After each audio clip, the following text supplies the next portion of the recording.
City India news Telugu, ఇది చీకటి వెలుగు.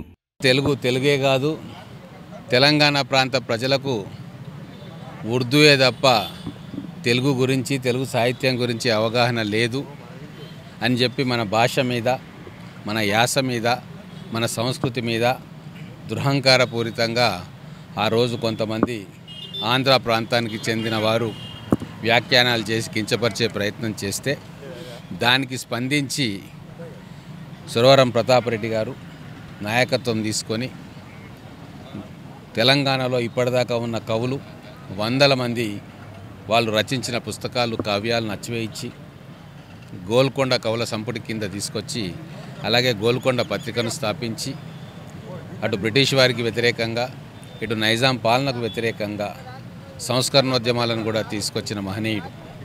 ఈరోజు తెలుగు భాష ఔన్నత్యాన్ని చాటి చెప్పిన వ్యక్తి. తెలంగాణలో కూడా తెలుగు అన్నిటికంటే మొదలు ఇక్కడ ఈ ప్రాంతంలోనే తెలుగు భాష మాట్లాడబడ్డది, ఇక్కడనే శాసనాలు లిఖింపబడ్డాయి. తెలుగు భాష అభివృద్ధి చెందింది కూడా ఇక్కడ కవుల రచనలతోటే అని చెప్పి నిర్ద్వందంగా ప్రపంచానికి చాటి చెప్పిన మహనీయుడు.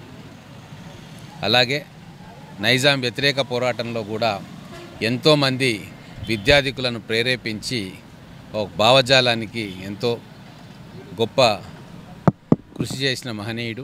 పేద విద్యార్థులు చదువుకోవడానికి కట్టిన రాజాబహదూర్ వెంకట్రామరెడ్డి గారు కట్టిన హాస్టల్కు కూడా దాన్ని పర్యవేక్షించి 10 సంవత్సరాలు సెక్రటరీగా ఉండి కొన్ని వేల మంది పిల్లలు అక్కడ అకామిడేషన్ కల్పించి ఉచితంగా విద్యాభ్యాసం చేసే ఒక సదుపాయాన్ని వారు కల్పించారు.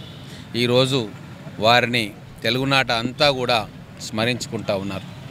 మేము ఆల్రెడీ ప్రభుత్వానికి చెప్పడం జరిగింది, అధికారికంగా సురవరం ప్రతాపరెడ్డి గారి జన్మదినాన్ని, వర్ధంతిని జరుపుకుంటే మనం తెలంగాణ కవులకు, తెలంగాణ సాహిత్యానికి గౌరవం ఇచ్చిన వాళ్ళం అవుతామని చెప్పి గౌరవ ముఖ్యమంత్రి గారి దృష్టికి కూడా తీసుకుపోయినాం.